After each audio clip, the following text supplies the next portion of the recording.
And we're back. So, we were discussing Abraham and faith and a couple of different things with that, but between then and now, had a few errands to run and had a few moments of peace to kind of think about a few things.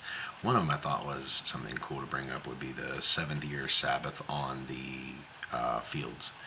So, talking to primitive man, right? It's not really plausible to sit there and discuss nutrients and how carbon, you know, binds elements and does all these things to essentially recreate the nutrients from all the dead shrubbery, and also how you can burn a field to accomplish the same thing.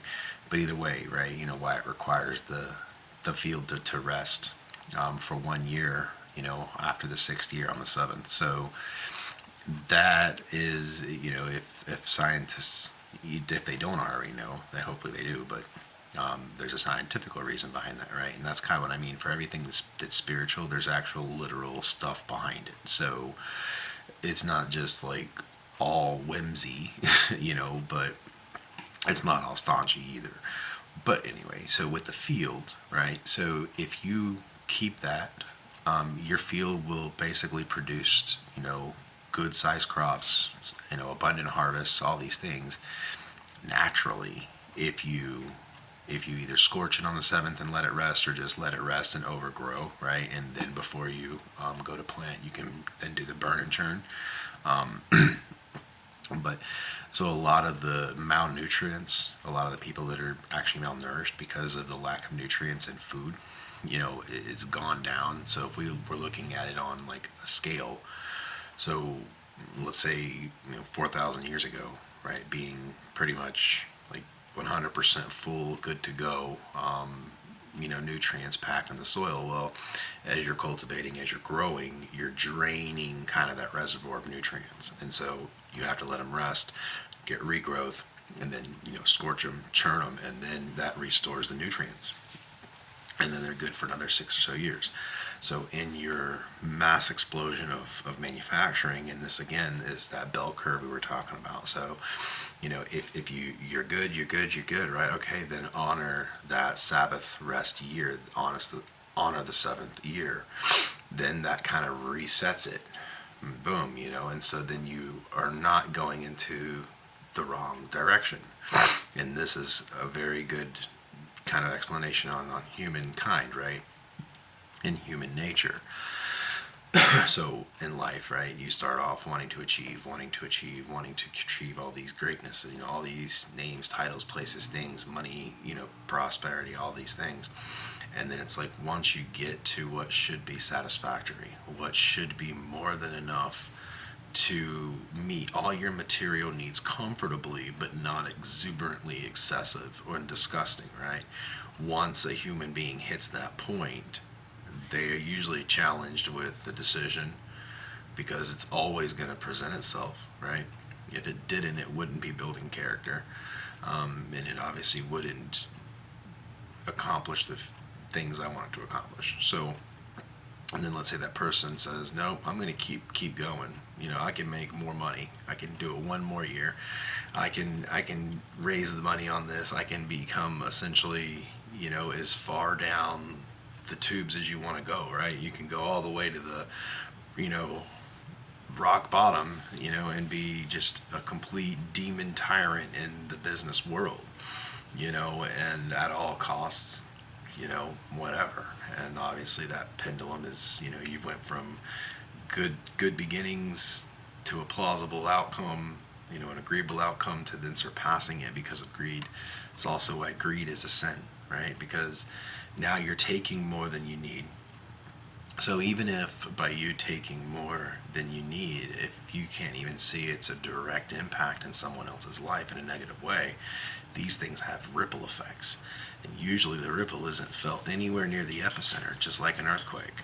So you start with the epicenter, and usually it's so tight and so small, they're really, really tiny, and they're called spider cracks.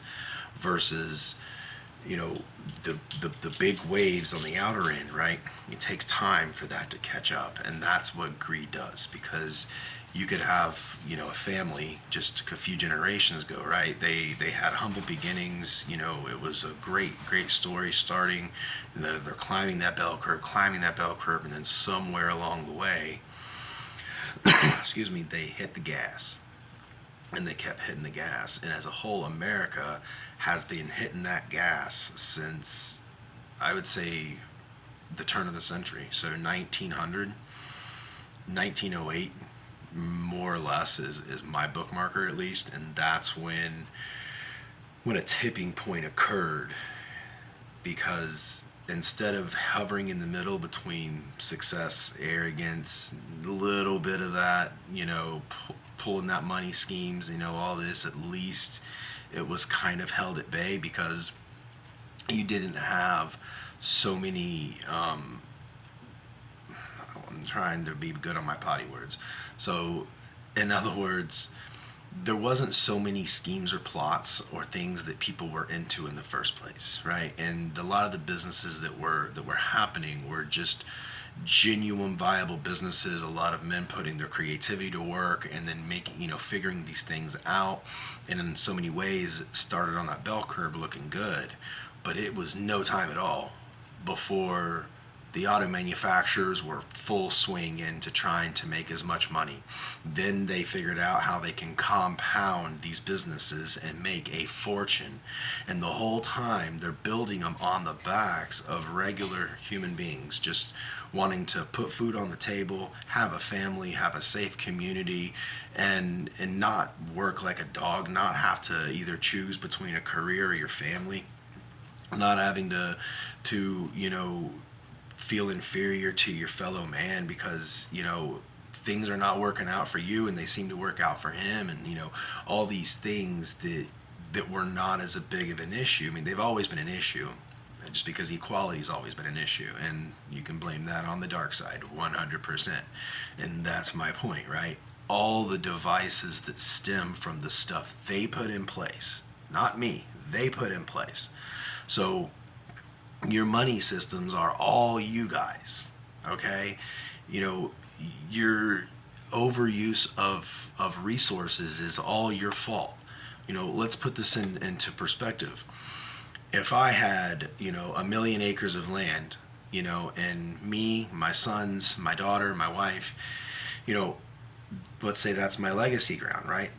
Like, and my son, okay, here's your plot, here's your field. My daughter gets married, right? Here's your husband's and your field, right? Here's my other sons, here's your plot, here's your field, right? Then they cultivate and they work their own field.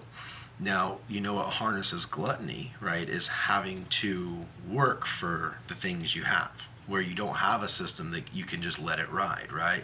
So you're going to plant and you're going to, harvest. You're going to essentially, reap what you sow, right? And then the thing is, if that person wants to just eat that much more, right, and they're going to go out there and they're going to plant that much more.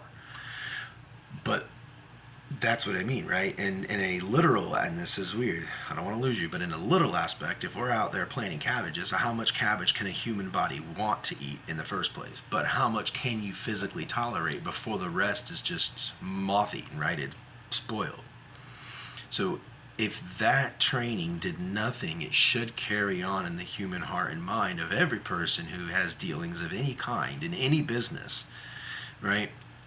And that at any point, once you've met your goals, that essentially you have the righteousness to stop the meter on purpose, right? On purpose, and say, hey, we're at a comfortable position. Now our excess is going to have like either a hose attached to it and connect to somebody else to assist them in getting their needle to the middle, right? Or if they don't, then it needs to, again, it's like once it hits that level, then everything else, funnel it back into charity, funnel it back into something that's going to make sense. Very, very basic. With the amount of personal and private money that exists between the Americas and Israel alone, you would have not one homeless person, you would not have socialism, you would not have demonic capitalism, And you essentially could provide enough assets on the upfront that every community around both places would be able to in tune and operate not only effectively, efficiently, but independently. And you're operating based on your branches, right, of faith attached to that tree. And so the grander aspect I'm trying to say here is for the for the whimsical, the mystic, and the mysteries, there's usually a counterbalance very much held in the physical, either the physical here or the physical there, right? And then they're based in layers, right? And that's also where discernment and righteousness and all these things come into play, and then thus becoming a wise person, right? So then you want to be better so your sons can look up to you. Hopefully, your sons want to do better so their sons can look up to them. This generation and the last several generations, it has begun to digress. The image of success is now people that are quite honestly entirely opposite of righteous. And so, therefore, you have an entire several generations of impressionable humans following after the example of unrighteousness, and they're proudly saying they're unrighteous, right? You know, your show or movie Wicked, you know, they're always trying to dress up the bad guys that are traditionally in even traditional television, right? Disney started off with very hot and cold, what's good, what's not good. Like they really put it in there. And I mean, for some reason, it's being like lambasted. Well, I still show my children the very early Disney because it gives me opportunities to actually explain to them this is right, this is not right, this is what is right, because they need to have something that they can learn these things from. The world is not going to teach them anymore. You know, you should be able to go into any school administrator and not ever even have a thought about that person sexually abusing a child. But guess what? It happens. It's unthinkable, and it happens on a scale that, you know, is despicable, you know, and that's just not it. You know, you have CEOs, you have tycoons, you have multi-millionaires, billionaires that are just stockpiling money, and they are so conceited, they're disgusting, they're vile, they're absolutely just flagrantly impious. And it's like, how could you even look at yourself in the mirror, right? Because at the end of the day, when you do make it to heaven, they're not, but when you do, and you realize, like, looking from up there down, it would literally be the equivalent of let's say you were playing the old school Donkey Kong, you know, and it had all those coins in it, and then you get to heaven and it's like the game gets bumped and all the coins go away and the monkey's still there, the game's still there, and it's like, so that was for nothing. Like literally, at the end of the day, like it was literally for nothing. And then once the cartridge is changed and you're now playing Mario, none of it mattered. But what mattered was you learned how to play, you know the players, and hopefully that's not going to take you off on a side road. That was bad. That was a bad parable. Exit out. Cut that out. Take that out. But my point is that, you know, for so much wicked and evil that people that tend to make these choices and move all their monopoly pieces around because they have money, they have influence, they have power, that's all illusory. You strip that away from them and they're nothing. They're the same as everybody else, number one. Number two, when the human mind can flip kind of from demonic, left-leaning, you know, just not left politics. I don't really care about that. I'm saying, like, when they can switch that button back to godliness and righteousness and holiness, and strive to be righteous, put priorities back in line, you know, be proud of their faith. If you're going to be proud of anything, you know, be proud of your connection with the divine, you know, be proud of how you're raising your children righteous. Be proud of keeping your, you know, your possessions, whether they be little or whether they be, you know, exuberant. You know, be a good steward of your things. I don't have much, but I take very good care of what I have. Not obsessively. I mean, a rug gets dirty, a rug gets dirty, right? Sometimes you do got to throw a rug away and buy a new one. That's not what I mean. What I mean is, take good care of things. All too often you drive by houses and you see, like, all these wonderful things that people obviously spent their money on, they bought, and now they're just rusting or wasting, or they're taken for granted. Or, they buy, never satisfied, and they don't even take care of what they have. That's kind of my point, right? So if people as a whole would get on that spectrum of stopping at the greed meter, man, then it would start falling on a whole different way. Imagine having conversations about having way too much money in your own country, and how many good projects can you embark on? How many meetings can you have about solving some of the most basic issues that human beings, because you are still a race, right? Just like the honeybee is a race.